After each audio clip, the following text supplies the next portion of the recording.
and welcome to POMA Does, a podcast produced by the Pennsylvania Osteopathic Medical Association.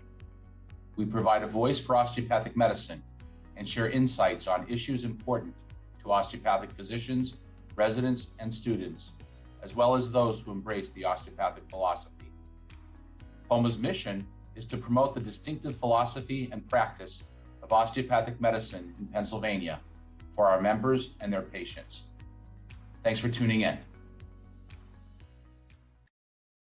Hi, welcome back for our second of two podcasts on the Pennsylvania Osteopathic Medical Association. And the subject of our second podcast tonight is the SOAP and match week and how to cope with the SOAP, I guess. And I have with us Dr. Beth Ramsey, a psychiatrist practicing in Meadville, Pennsylvania, Dustin Martin, a family medicine resident in Erie, Shane Loss, another family medicine resident, and Dr. Stephanie Peck, who's one of our psychiatry residents at Mill Creek Community Hospital. Thank you all for joining us and welcome. So let's talk for a minute about, let's talk for just a minute here about match week. So now you've put your ranks in and match week's approaching and you're sort of in this limbo of, I made my changes and maybe not at 11:45 on match night, but you've got it all together and you know what your first, second, and third picks are, and now you're just waiting. And we'd like to really talk just a little bit now about the match week and how to handle stresses of match week, both waiting for the match and then what happens if you don't match and how you prepare for that. And with us again today is Dr. Elizabeth Ramsey, who's a psychiatrist from Meadville, Pennsylvania, and three residents from the LECOM program, Dr. Dustin Martin from family medicine, Dr. Stephanie Peck from psychiatry, and Dr. Shane Loss from family medicine. And we're speaking again today about match week and the stresses of match week, the SOAP process and the stresses associated with that, and maybe how to cope and how to get through that time. Stephanie, can you recall last year when you got your ranks in and now you have to wait, and how you handled that stress of that week? Yeah, so I would say initially it felt great to like hit submit and go to sleep, and then you wake up the next day and like the ambiguity sets in, and you just like, there was an initial like sense of like, oh my gosh, I submitted it, it's done, I can't do anything about it now. And if you're like me, that ambiguity could literally drive you mad, but thankfully I have a therapist. So I think for me, it's like, I had a tendency to maybe, skip a couple of weeks or whatever. I did not do that. I made sure I was talking to her, obviously about my stressors and what was going on. I think the biggest thing though, really was I just tried to hone in on what I could control that week. I did more things with my child than I might normally be able to. So I have a daughter who's now 7 years old. So, I just tried to like enjoy life, enjoy what I was doing, knowing that no matter what was going to happen, I was going to be okay. And that's easier said than done now that I'm sitting in this chair. But in that moment, it's like, I kept reminding myself anytime I could feel myself over analyzing, I go, you know what, Steph, it's in. I did what I could do. And now I just have to trust the process and go about my day. And so I just like a perpetual, like, trust the process, like a mantra. But there was 2 weeks of that, right? Between the time that your ranks go in and the time you find out on that Monday that at least that you matched. Right. So Shane, like surrounding, oh, I'm so sorry. Go ahead. I was just going to say surrounding yourself with people like that you like to be around and that kind of like make you feel less stressed out. I don't know if they're like particular members of your family, or if you have a roommate that's really stressful, like maybe spend some time away from them during this period, and be around people that kind of bring out the best in you to make it a little less stressful. Shane, what did you do for that 2 week period? Stressed. I just, while you're still on rotations, you still got to show up to work every day and not make a fool out of yourself. But just look for things to relieve the stress. Don't worry as much about the studying, try to put the rank list and stuff to the back of your head, and do things you like to do for fun. Spend time with your kids, walk your dog, go to the gym, go for a run, whatever it is you like to do that's kind of a stress reliever. Good. Dustin, how about you for that 2 week period? Personally, for me, once you had the list submitted, it was actually, I wasn't stressed about that. It was a big weight off my shoulders, like this is finally done, and what's going to happen is going to happen. There's a certain like finality to it. I don't know if that's a word or if I just made that up, but I guess if you're the type to overanalyze, you could stress over what you've done and the decisions that you made on your rank list. But for me, I actually found it to be the least stressful period, probably leading up to match week. Now, match week itself was a different story, but I guess everybody handles it their own ways. We'll talk a little bit about that. Dr. Ramsey, what do you think? What advice would you give someone who's there's a period of time where their decisions have been made and it's all out of your hands? Then you've kind of lost control in a way for 2 weeks. There's nothing you can do about what you've already submitted. So I think everybody's sort of already hit on what to do to handle that. There's only one thing that you have control over in this world, and that's yourself. So once you submit those results, then you do what's already been mentioned. You live your life, you go to work, you are mindful, you stay present in every moment of the day, spend time with your family, you spend time with people that bring you up, that make you feel better. You walk your dogs, exercise, you just keep going about your normal routine. And at the end of it, it is what it is. There's not really much that can be done, and whatever is meant to be and however it's meant to turn out is going to turn out. And that's just the way it is. Radical acceptance. Yeah. Something that Dr. Peck, that Stephanie said on the last podcast, on our last portion last time, was accepting the fact that residency is tough, and accepting the fact that no matter where you go, you're going to have to make your own way, and you're going to have to make the best of wherever you are in life and in your residency, and is maybe part of that. And it's maybe not your first choice, maybe your second choice or your second specialty is going to work out for you. And you can still do tons of good and still do a lot of good for your patients, no matter what specialty you end up in. So it's Monday morning of match week, Stephanie, and you find out that you matched. What did you do? So I was on an elective rotation. Actually, I was with our very own Dr. Christopher Bouzis on ophthalmology, and I was given the option to have the day off. I will say he was a gem. However, I chose to go into work because I was very scared. No one at my house was home. My daughter's at school, my boyfriend's at work, and I didn't want to be alone. I felt like, if I find out that I didn't match, I'm going to feel very depressed. I need to be around people. So I went into work, and myself and the co-medical student at the time both opened our emails at the same time, found out that we matched, and we just screamed a lot. Like, it was their lunch period and we were just cheering and screaming, and Dr. Bouzis was like celebrating with us. So it was honestly a very great day for me. I was really glad that I was with people, and it kind of helped, just keep me in check. That you don't find out then, this is for the uninitiated, you don't find out where you matched until the end of the week, right? Right. So I was happy that I matched. I think later that night, though, is when it set in, like, oh wait, but I wonder where. So like in that moment, though, like at noon, it was like, yay, I matched, I got in. And then like later it was just like, oh, okay, wait, well, I wonder where. And they didn't tell you what specialty, just that you matched, right? Correct. It was just you matched. Shane, how about you when you opened up your email? So mine was that I was unmatched. So I was at work and had a rough couple hours, but then you just gotta get your mind right. Things will work out. So kind of do something to de-stress if you can, and then it's a busy week, so you want to get started then on the process of looking for more positions or other open positions to apply for, and trying to learn what you can about those places. Got it. And Dustin, I think you had a similar experience, right? Yeah, exactly the same thing. And I was at work, and I had told my attending what happened, and I said, look, if it's okay with you, I'd like to excuse myself because now I need to get ready for the SOAP, which of course you have to have everything in by that night. So it's very difficult. Yeah. Yep. So let's talk about that for a minute, because one of the reasons I asked all of you to participate was I know each of you had a little bit of different experience with the match week and the SOAP, and I think you all ended up being in good places and excelling in what you're doing. But did you prepare ahead of time, like in the back of your mind, like, oh my gosh, if I don't match, how am I going to get myself ready? Number one, emotionally, and number two, practically, about getting your information together. Did you have a notion that was something you'd have to do, Dustin? It's always in the back of your mind.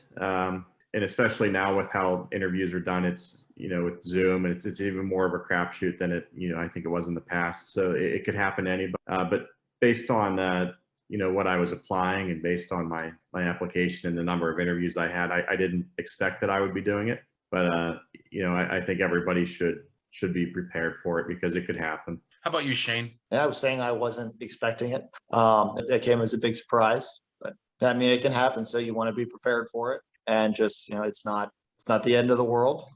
Things will work out. You just want to be on top of it, so you have the most opportunities to look for other places. And then Dustin and I are both very happy where we're at. So don't get down. Take a walk and then come back, and you just got to get the process started so that you can move on through the week and be. There are some people that we've had in our program, that in our programs, that I'm astounded that somebody didn't scoop that person up earlier on. I don't know. There's something about the sun, the moon, and the stars, I think, that just didn't align for some folks. And I think both the approach that both of you guys took about, all right, you got knocked down, let's get up and let's roll, I think was admirable. But I think there's probably folks who don't do so well. And I guess I would ask Beth, what would you advise somebody who's really back on their heels? They have, they get a notification on a Monday that they didn't match, and now they got to get it together because the SOAP process is starting, and they got to really put on their smiley face. Yeah, this process has changed so much since I've done this that it's just shocking. There were 2 matches when I was applying for residencies back in the day. So it's like, wow, this is how times have changed things. But again, like, if you think about the process that it took to get into medical school and all the steps you have to go through, all the standardized exams, all the interviews, all the studying, all the work. I mean, this just goes right along with that.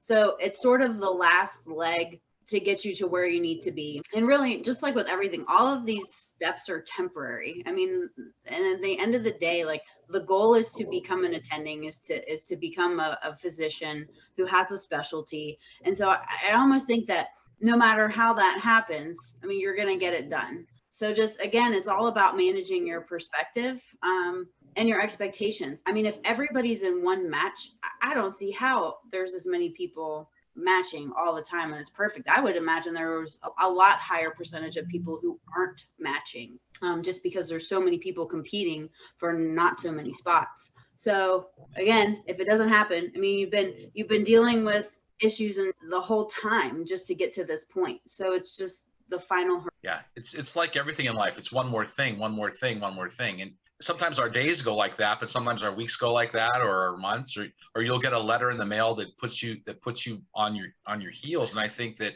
some of the advice about surrounding yourself with positive people, being clear-eyed, and having a confidant or a bestie, somebody that you can lean on, I think is so important. For sure. Yeah. And I think that's where family and friends are so important at the process, and people that have been there all along and understanding your classmates are there too, the same. And so that's where we get the encouragement to go on it. And especially if we can't find it within ourselves, and all of this is temporary, and all of these challenges help to prepare you better for being an attending when there's going to be way more challenges every day and everything is going to fall on you. So all of this is to prepare you for that. And so if you can handle all of that in school and residency, then anything that happens when you're working independently, you'll be able to handle it, no problem. Yeah, I agree. It's really like being forged by fire sometimes, no question. So I think when you finally found out where you were going, Stephanie, what emotions went through your mind? Ooh, that was so many. I cried. I was so happy. Honestly, I was just in shock, like just like tailing onto what you said about, like, sometimes it feels like you just have a bad day after a bad day. I think for me, like, finding out that I matched was one of the biggest blessings I could have ever had.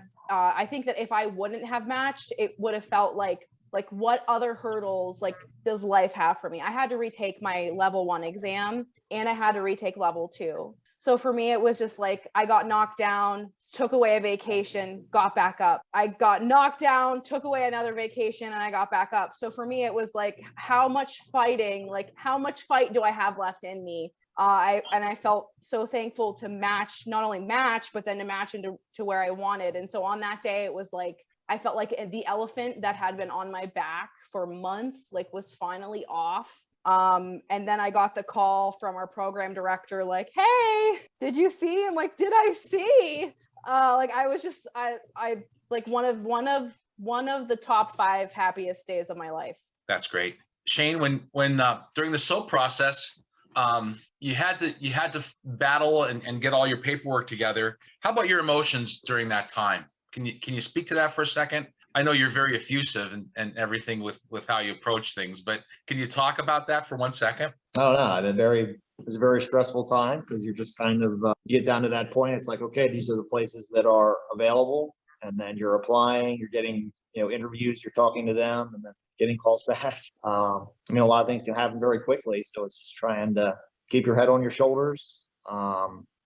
Have your core little support group. A good friend from med school. For me, I was married, so it was kind of my wife.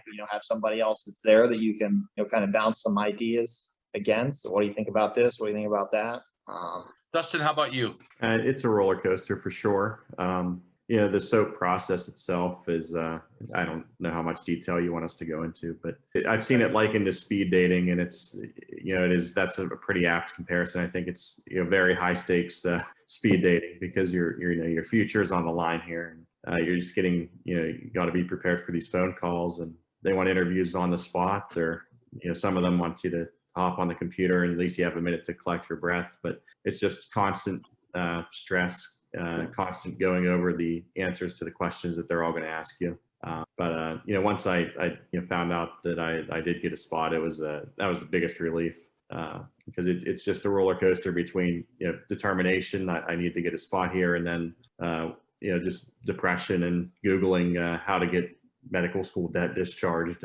But you have to keep your head on straight. It was a great day for me because I was sitting at my kitchen table when I interviewed you, and when you said you were interested, it was a great day, and you've been a great addition to our program for sure. I think that the stress is almost worse, I think, to have to compress the interview process that maybe somebody did in 3 or 4 months into 1 or 2 days. It's crazy. And I don't know, you really do have to dig deep, I think, during those couple days.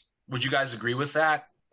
Yeah, and I would say that it's we talked earlier about rehearsing lines, rehearsing answers to interview questions. You have to have it all rehearsed because you don't have time to stumble on an answer when you're on the phone during the SOAP. You're getting I don't know how many interviews I got in those 2 days or whatever it was, but it would have been over 20. And you're getting phone calls while you're taking a phone call, somebody else is buzzing in, and it's very stressful. So you have to have everything ready. Just one thing I'd like to ask each of you is can you comment about, I don't think we go through the journey alone, and many of our colleagues, many of the medical students and folks that you see on rotation, we have spouses, we have significant others that we depend on and we lean on, and they give us probably the delayed gratification of medical school and residency. They live it too. Can you just talk for a minute about the stresses on your family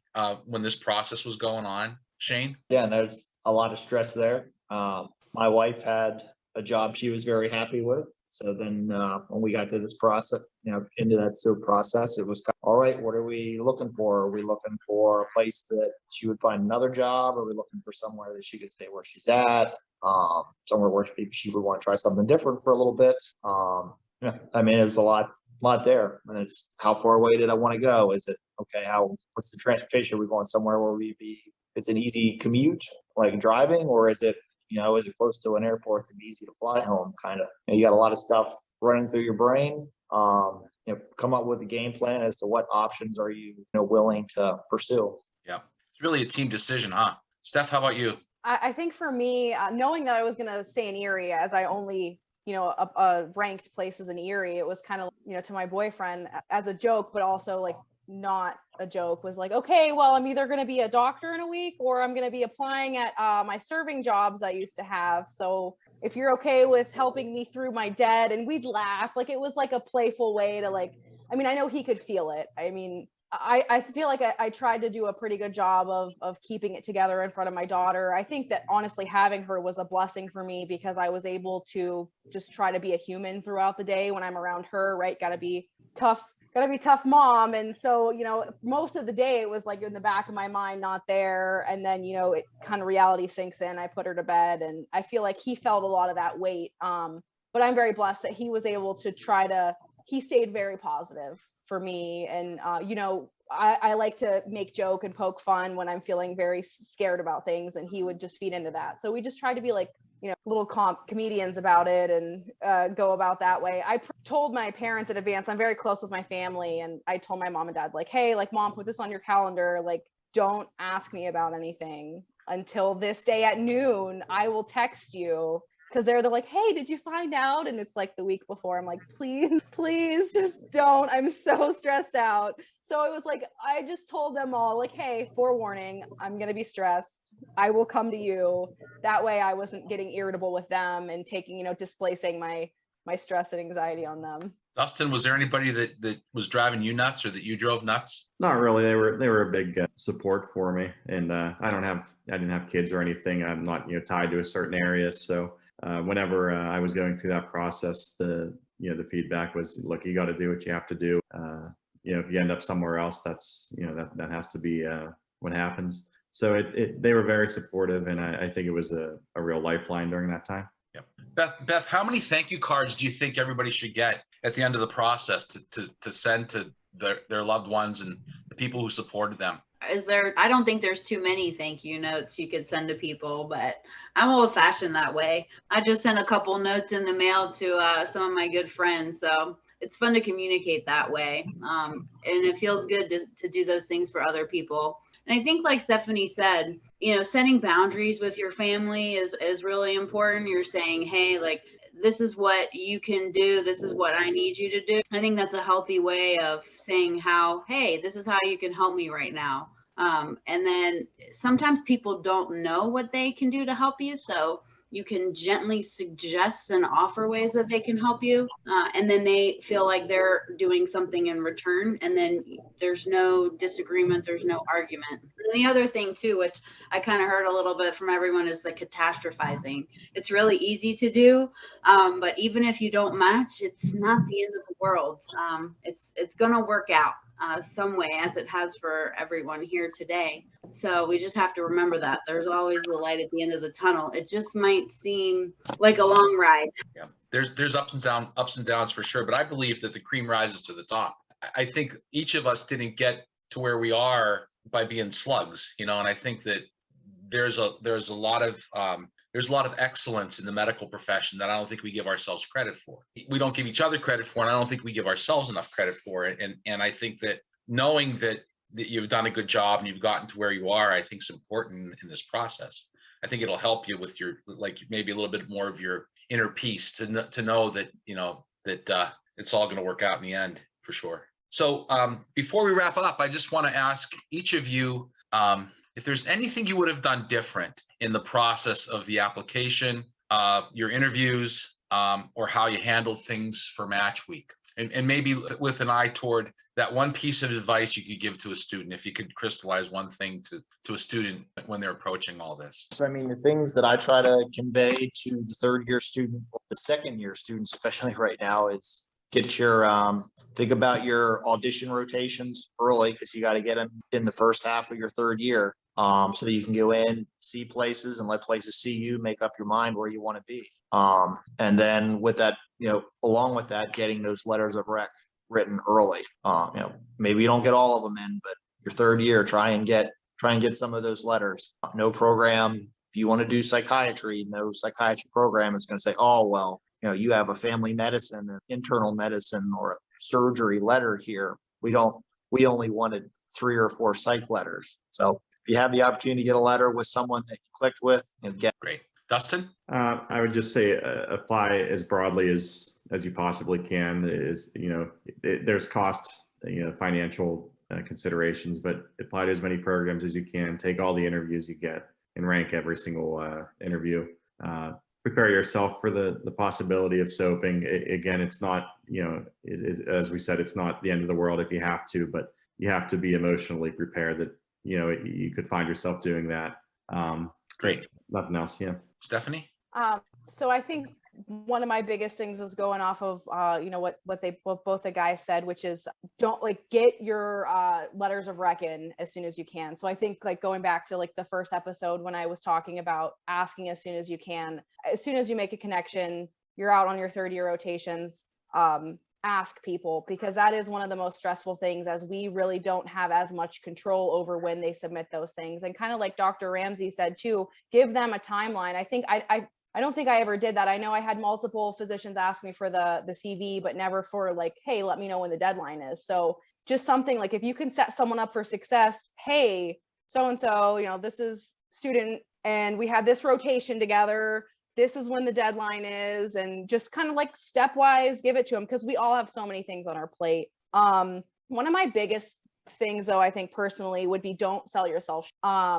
And I think one of the best ways to not sell yourself short is to go out there and have that audition rotation so you can really sell yourself. I think that we all have it stuck in our heads that how we're represented is on paper, and it seems that way, but I really think that ultimately what makes the biggest impact is being able to go into that hospital or into that clinic and really sell ourselves by showing what our work ethic is, how we work as a team with the other members of the healthcare team, and just really put it all out there, because that's what makes the biggest difference, is just being out on those rotations. And just if you had to retake a test or you had a difficult time in a class, that doesn't mean you can't still be what you want to be and practice where you want to practice. So just go out there and do it. That's great. Beth, I think that if I need advice, I'm going to turn to these guys, because it's nice when you see young physicians have their head on their shoulders, and they can handle both success and adversity with grace and with a lot of energy. Yep. Well, these are all important skills to have when seeing patients, because there's always going to be adversity at work. There's always going to be some sort of conflict, whether it be with patients or with staff. It's just the nature of the healthcare system. So the more flexible, the more grace, the better. That's great. Thank you all. I want to thank you all for being here, and thank you for listening. POMA Does is a podcast produced by the Pennsylvania Osteopathic Medical Association. It's for the benefit of our members, our students, and our residents. Thanks again for tuning in tonight to POMA Podcast, POMA Does. We hope you join us again for our next edition in a couple of weeks. We'd like to thank all of our panelists today for participating. We hope you enjoyed it, and we'll see you again soon. Thank you for joining us for this edition of POMA Does.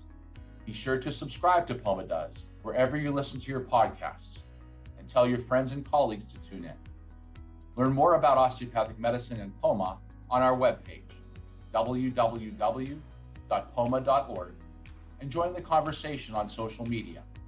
We're on Facebook, Instagram, LinkedIn, Twitter, and YouTube, or email us at poma@poma.org. We'd love to hear from you. Join us next time for another edition of POMA Does.